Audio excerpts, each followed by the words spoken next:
últimos jogos não temos merecido sequer empatar. Nos últimos jogos merecíamos sim era ganhar,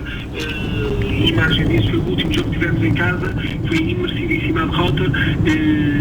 e fico muito contente enquanto treinador desta equipa, destes jogadores, de verificar que após gravíssimos jogos sem ganhar, a equipa continua, mas antes da vitória continuava a acreditar no caminho. Verificamos e vimos uma equipa que soube e sabia nos seus princípios ofensivos atacar muito e bem, criar variedíssimas situações de golo, mesmo com a ânsia, com aquela vontade que por vezes não é benéfica para nós atingirmos a vitória, soube lidar com isso, num clube onde estamos em que constantemente existe, como é óbvio, e ainda bem, a pressão da vitória todos os dias, em todos os jogos, e este grupo jovem que iniciou